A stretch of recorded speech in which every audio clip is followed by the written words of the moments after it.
کسی گاؤں کی رہنے والی، تو بچی اگلے دن جا کے سارا کچھ ان کے گھر دے آئی ہے، سارا کچھ دے آئی ہے۔ کیوں؟ کہ وہ بچی کہتی ہے میں یتیم ہوں، میں 1.5 سال کی تھی اور میرا بھائی ابھی پیدا نہیں ہوا تھا جب میرا والد فوت ہو گیا، تو میرے چچا نے دھکے دے کے نکال دیا، میری ماں نے برتن دھو دھو کے ہمیں پالا اور میری ماں نے ہمیں پڑھایا، شدید محنت کی۔ تو کہتی ہے کل ایک دنیا دار آیا، اس نے کہا میں نے راشن دینا ہے، زبردستی ہمارے گھر آیا، غریبوں کو دینا ہے۔ کہتی ہے میری ماں نے کبھی ہمارے سامنے دکھ نہیں اپنا کھولا کہ میں بڑی غریب ہوں، میں نے جوانی تمہیں، لیکن کیا عجیب منظر ہے کہ اس نے ایک توڑا دیا راشن کا، تو سویرے جب میری اماں زور کے بعد کام کر کے آئی ہے تو رو رہی تھی۔ میں نے پوچھا اماں کیا ہوا؟ تو کہنے لگی بیٹے 4 اخباروں میں میری تصویر لگی ہے، 4 اخباروں میں۔ مجھے کیا پتا اس کے پاس کتنے موبائل تھے، کتنی تصویریں کھینچتا رہا۔ تو وہاں رکھ کے کہنے لگی چچا ہم نے بڑی راتیں بغیر پنکھے کے گزاری ہیں، کئی دن بغیر روٹی کھائے گزارے، پر ہم نے اپنا پردہ نہیں کھولا، تو ایک آٹے کا تھیلا دے کے ہمارا پردہ کھول گیا۔ 4 اخباروں میں رکھ اپنا سامان، اور سویرے اخبار میں یہ خبر بھی ضرور چھپوا دینا کہ وہ واپس کر گئے، یہ خبر بھی سویرے اخبار میں ضرور چھپوا دینا کہ وہ آٹے کا تھیلا وہ واپس کر گئے، یہ خبر چھپوا دینا۔ پھر وہ بچی اپنی ماں کی عزت کے لیے گئی اور جا کے پریس کلب میں اس نے 4 اخباروں کو کہا کہ میں آٹا واپس کر رہی ہوں، اب تمہاری ذمہ داری ہے کہ تم لوگوں کو بتاؤ کہ وہ تھیلا آٹے کا، شرم نہیں آتی؟ میں اجتماعی شادیوں کی مخالفت کرتا رہتا ہوں، دل کرتا ہے تمہارا کہ تمہاری بیٹی اور تمہارا داماد بٹھایا جائے اسٹیج پہ اور کہا جائے خیرات میں اس کی شادی ہو رہی ہے، اخباروں پہ تصویر آئے، کسی غریب کی بچی کی شادی کر دیا تو بورڈ لگوا دیا 30 اجتماعی شادیاں، وہ تماشا ہے؟ غریبوں کی بیٹیاں تماشا بنانے کے لیے ہیں؟ اگر کسی غریب کی بچی کی خدمت کر دیا تو اس طرح کر جس طرح حسین کے بیٹے امام زین العابدین کیا کرتے۔ امام زین العابدین، امام حسین کے بیٹے، جب دنیا سو جاتی تو سیدہ کا پوتا اپنے کندھے پر اناج کی تھیلی رکھ کے غریبوں کے دروازوں پہ دستک دینے پہنچ جاتا، غریب باہر نکل کے پوچھتے نام کیا ہے؟ کہنے لگے میرا نام نہ پوچھو، میری تو میرا دادا ڈیوٹی لگا گیا، میری تو میرا ابا ڈیوٹی لگا گیا، یہ تمہیں تمہارے حصے کا راشن ہے، اسے قبول کر لو۔ یہ ان لوگوں کا طریقہ تھا۔ یہ کیا انداز ہوا کہ 4 اخباروں میں خبر، عزتیں لوگ اچھالتے پھر۔ اس کو کہا قارون کو زکوٰۃ دے، کہنے لگا کوئی نہیں، بلکہ اس نے الزام لگایا۔ حضرت موسیٰ تقریر کر رہے تھے تو ایک بندہ لے کے آ گیا، اس کے پیچھے ایک عورت ہے، کہنے لگا موسیٰ خطبے بڑے دیتے ہو، پر ایک بی بی کہتی ہے کہ حضرت موسیٰ نے تو میرے ساتھ معاذ اللہ ثم معاذ اللہ، نقل کفر نہ باشد، موسیٰ نے تو میرے ساتھ زیادتی کی ہے۔ حضرت موسیٰ اللہ کے نبی جب عزت دار آدمی سے آ کے سوال پوچھتے ہو تو بیچارہ ٹوٹ جاتا ہے، وہ بیچارہ ٹوٹ جاتا ہے۔ جب لوگ پوچھتے ہیں نا یہ تو کھا گیا فلانی شے، عزت دار جس نے اپنی زندگی بڑی مشکل سے کاٹی ہو پر وقار سے کاٹی ہو، وہ تڑپ اٹھتا ہے۔ حضرت موسیٰ بڑے جلالی تھے، پر جب قارون نے عورت کا الزام لگایا تو رو پڑے، سجدے میں سر رکھ کے کہنے لگے مولا مجھ سے اتنا سخت امتحان نہ لے، میں نے تو سارا کچھ تیرے نام کیا ہوا ہے۔ پھر ممبر پہ بیٹھے بی بی سے کہنے لگے سچ بتا ماجرا کیا ہے؟ جب جلال سے پوچھا تو عورت تڑپ اٹھی، کہنے لگی اس نے پیسے دیے تھے آپ پہ الزام لگانے۔ حضرت موسیٰ نے دعا کی، کہا یا اللہ تو دیکھ رہا ہے اس نے تیرے نبی کے ساتھ کیا کیا ہے۔ جب وہ غرق ہونے لگا نا زمین میں، زمین پھٹی اندر جانے لگا تو کہنے لگا لگتا ہے میری دولت تم سنبھالو گے۔ تو حضرت موسیٰ نے کہا اس کے خزانے بھی ساتھ ہی رکھو، سارے خزانے سر پہ رکھے اور خزانوں سمیت زمین میں غرق ہو گیا۔ علم پڑے دا مان نہ کریے مت آکھی میں پڑھیا، او جبار کہار کہاوے متے روڑ دیوی دودھ کڑے۔ تو دولتوں سمیت لوگ غرق ہو گئے۔ بادشاہ تھا، بادشاہ جو ہوتے تھے ان کے اپنے اپنے مزاج ہوتے تھے۔ اس بادشاہ نے 4 5 6 کتے رکھے ہوئے تھے، اور کتے بڑے بڑے کتے تھے اور بڑے وہ خون خار کتے تھے، چیر پھاڑ کھا جاتے تھے، شیر جتنے ان کے قد تھے۔ بادشاہ تھوڑا سا کسی آدمی سے ناراض ہوتا نا تو ایک بہت بڑے پنجرے کے اندر ایک بہت بڑا سلاخوں کا گھر اس نے بنایا ہوا تھا، اس میں کتے ہوتے تھے، اور کتے کو جب باندھ کے رکھا جاتا ہے تو زیادہ زہریلا ہو جاتا ہے، وہ زیادہ اس کے اندر کرواہٹ آتی ہے، زیادہ کاٹتا ہے. اس نے قید کیے ہوئے تھے. کتے تو بڑے زہریلے تھے. جس آدمی سے بادشاہ تھوڑا سا ناراض ہوتا نا تو وہ کتے کے آگے اس آدمی کو ڈالتا، کتے اس کو چیر پھاڑ کے کھا جاتے. یہ سزا تھی، لوگوں کو پتا تھا. بادشاہ کے وزیر نے بڑی خدمت کی بادشاہ کی، 35 سال تک نوکری کی. لیکن ہر سورج نے غروب تو نہیں ہوتا ہے نا، ہر چاند نے ڈھلنا بھی ہوتا ہے. اب بوڑھا ہونے لگا، وہ جو مضبوط حافظہ تھا وہ کمزور ہونے لگا، ہلکی ہلکی غلطی. بادشاہ مزاج کا بادشاہ تھا، پر نہیں سمجھ میں آیا. تو میں نے کہا کہ لوگ کہتے ہیں ہمیں کام پیارا ہے، چم نہیں. تو رشتہ وفا کا تھا ہی نہیں.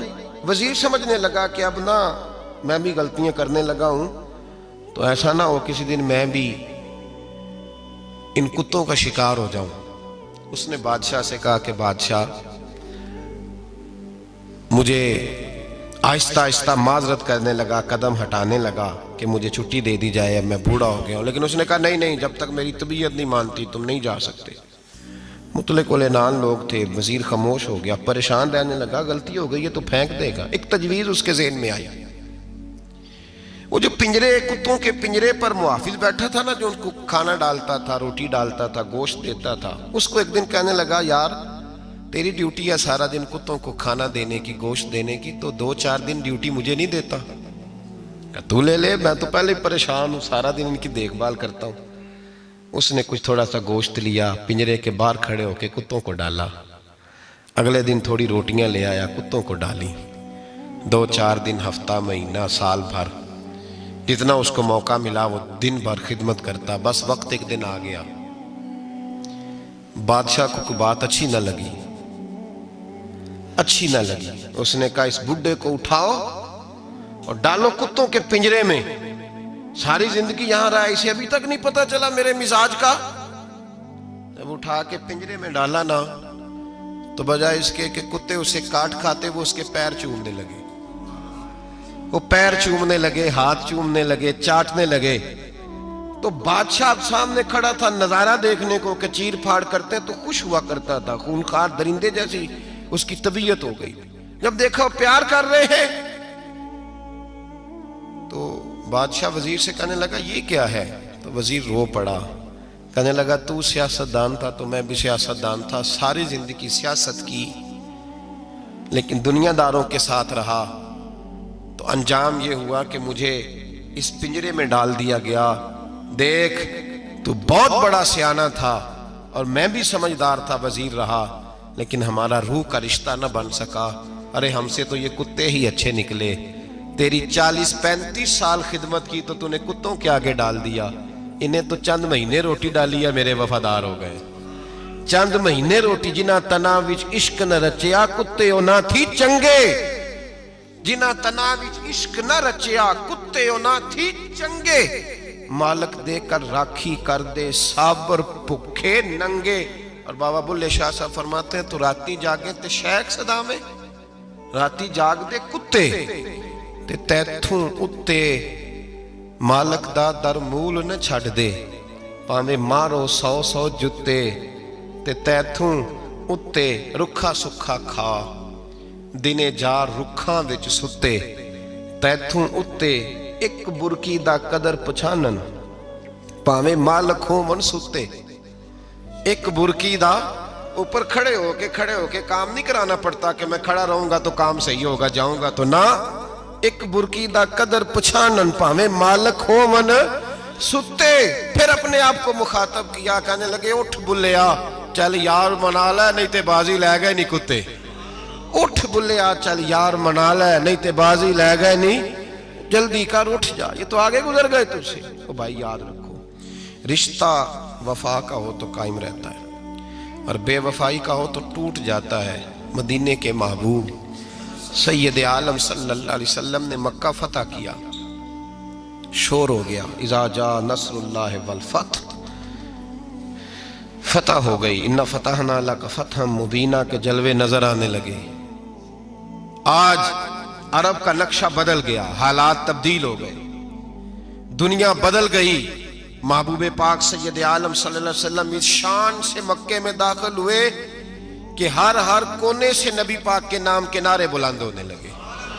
ابھی 10 سال پہلے نبی پاک روتے ہوئے مکے سے نکلے تھے، 10 سال قبل روتے ہوئے گئے تھے، اور 2 غلام حضور کے ساتھ تھے۔ آج اسی مکے میں حضور آئے ہیں تو لگتا ہے پہاڑ اور پتھر بھی میرے رسول کے نعرے لگا رہے ہیں۔ تو ایک عروج ہو گیا، حالات ایک نیا رخ اختیار کر گئے، اور مکہ مکرمہ کے اندر اللہ تبارک اب تو احاطہ بڑا ہو گیا ہے، مطاف بہت بڑا ہو گیا ہے، حرم شریف کی مسجد کو وسعت دے دی گئی ہے، لاکھوں لوگ آ سکتے ہیں۔ اس وقت جب 10,000 لوگ آئے نا تو سیرت نگار کہتے ہیں یوں لگا جیسے درختوں پہ بھی لوگ چڑھے ہوئے، پہاڑوں پہ بھی لوگ، اتنا مجمع تھا، کہاں 2-3 لوگ اور کہاں ہزاروں کا اجتماع۔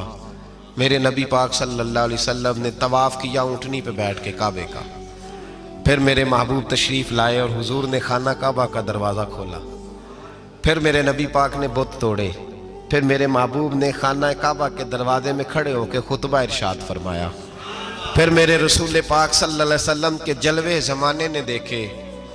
ان سارے حالات میں دنیا نے ایک وفا کا عجیب منظر دیکھا کہ اس موسم بہار میں نہ تو آواز حضرت ابو بکر کے نام کی بلند ہوئی، نہ عمر فاروق اور نہ مولا علی کے نام کی بلند ہوئی، اس مجمع عام میں محبوب پاک کی آواز گونجی تو رب کریم کے حبیب نے فرمایا این بلال، میرا بلال کہاں ہے، میرا بلال کہاں ہے، اس کو بلاؤ نا، کدھر ہے بلال۔ عجیب رنگ وفا دیکھا نا لوگوں نے، یہ وفا، فرمایا بلال کدھر ہے۔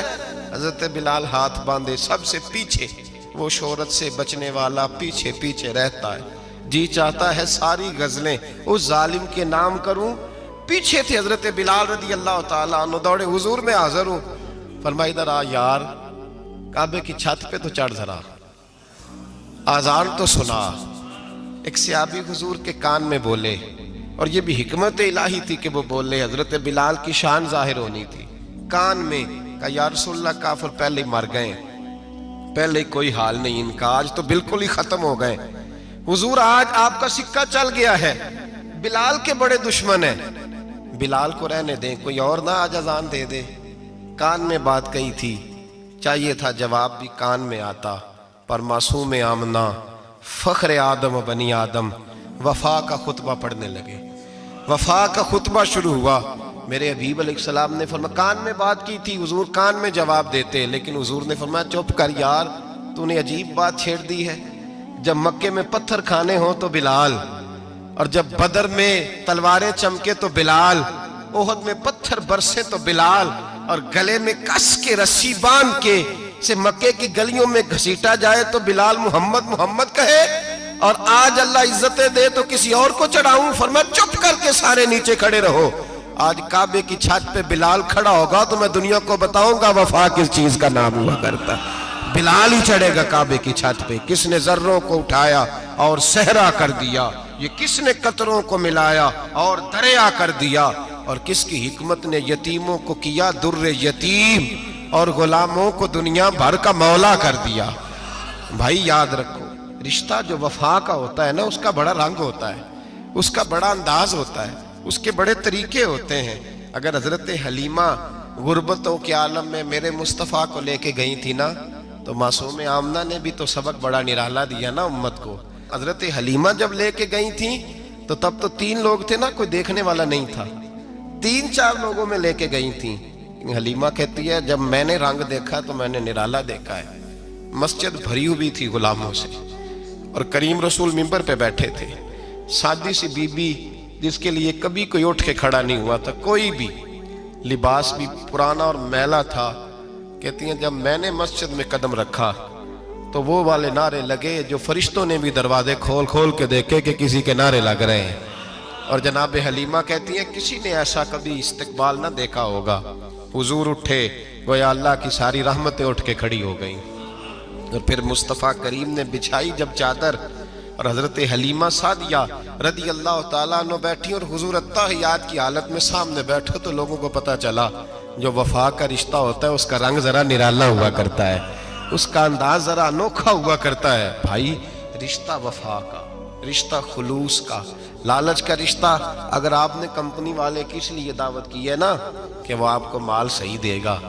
تو بھائی وہ بھی اس لیے آیا ہے کہ آپ اس کا مال زیادہ بیچیں گے۔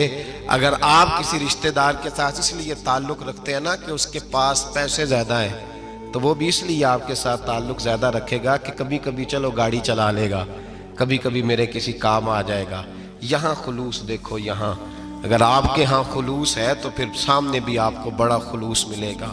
دنیا میں وفا ختم نہیں ہوئی، پر ہم نے وفا کا رشتہ ہی نہیں بنایا، ہم نے تعلق ہی نہیں بنایا، وفا کا تعلق ہی نہیں بنایا۔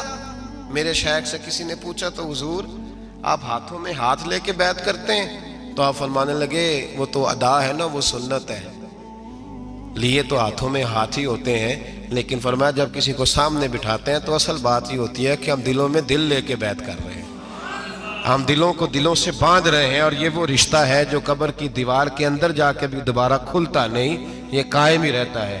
رشتے وفا کے پیدا کریں، خلوص کے پیدا کریں، للہیت کے پیدا کریں۔ میرے نبی پاک سید عالم صلی اللہ تعالی علیہ وسلم نے اس وفا کو آگے پھیلایا ہے۔ زندگی میں کبھی بھی کسی شخص کے ساتھ بھی تعلق لالچ کا نہ بنائیں، ورنہ آپ ٹوٹ کے بکھر جائیں گے، سامنے والے کا کچھ نہیں بگڑے گا، آپ ٹوٹ کے بکھریں گے، اور رزلٹ کی امید کبھی نہ رکھیں۔ وفا ہوتی دو طرفہ ہے پر کرنی یک طرفہ چاہیے، یاد رکھ لیں، وفا ہوتی دو طرفہ ہے، کرنی یک طرفہ چاہیے۔ جو کہتا ہے نا سامنے والا کرے گا تو میں کروں گا، وہ بھی کچا ہے، وہ کمزور ہے، وہ ابھی پکا نہیں ہوا۔ وفا کرنی یک طرفہ چاہیے، تو کر، سامنے والا نہیں کرتا تو نہ کرے، تو اپنی طرف دیکھنا، سامنے والے کو چھوڑ، وہ نہیں کرتا تو نہ کرے، اس کا اپنا۔ حضرت امام احمد بن حنبل رحمت اللہ تعالی علیہ، یہ وفا کے عنوان میں بڑی اہم بات ہے اگر آپ کو سمجھ آئے تو۔ امام احمد بن حنبل رحمت اللہ تعالی علیہ جھیل کے کنارے، ندی کے کنارے وضو کر رہے تھے، ایک بچھو ساتھ ساتھ چل رہا تھا، وہ چلتے چلتے پانی میں گر گیا۔ امام احمد بن حنبل نے ہاتھ رکھا، بچھو کو باہر نکالا، جب باہر نکالا تو اس نے ڈانگ مارا۔ جس کی طبیعت میں ڈانگ ہوگا تو وہ ڈانگ ہی مارے گا، کہ پاس ہے ہی اور کوئی نہیں تو وہ کرے کیا، وہ مجبور ہے، اس نے ڈانگ مارا۔ امام صاحب نے باہر رکھا، بھیگا ہوا بچھو آپ نے دیکھا ہو، جب ندی کنارے چلتا ہے تو پھر گر جاتا ہے، وہ پھر گرا تو امام صاحب نے پھر نکالا، نکال کے باہر رکھا تو اس نے پھر ڈانگ مارا، پھر ساتھ ساتھ چلتے چلتے وہ گر گیا۔ کئی دفعے ایسے ہوا، کئی دفعہ امام صاحب نے نکالا، ایک شخص قریب کھڑا دیکھ رہا تھا، وہ کہنے لگا حضور بس کریں، آپ نکالتے ہیں وہ ڈانگ مارتا ہے، چھوڑ دیں۔ آپ فرمانے لگے اچھا بھائی بڑا تو عجیب مشورہ دے رہا ہے، وہ اپنی بری عادت پہ ڈٹ گیا ہے تو میں اچھی عادت ہی چھوڑ دوں؟ وہ بری نہیں چھوڑ رہا، ڈٹ گیا ہے، بار بار ڈانگ مارتا ہے تو میں اچھی چھوڑ دوں؟ آپ اپنی طرف دیکھیں گے، ہماری طرف سے کوئی کمی نہیں آنی چاہیے، سامنے والا جانے، اس کا کام جانے۔ وفا کا رشتہ مضبوط رکھیں، دوستی کا تعلق مضبوط۔ میاں صاحب نے کہا چنگی مندی سجنا کولوں 100 واری ہو جاندی، کنی واری؟ پکی گل ہے نا جی، کنی واری؟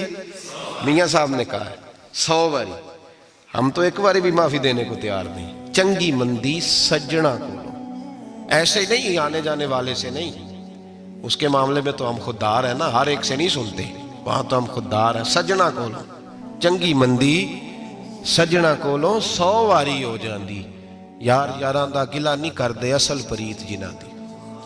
اور پھر یہ بھی کہتے ہیں پانی پرن سہیلیاں رنگا رنگ کڑے، اسی پریا اس دا جانیے جس دا توڑ چڑھے، پریا اس دا جانیے جس دا، یاد رکھ لیں، پریا اس دا جانیے جس دا۔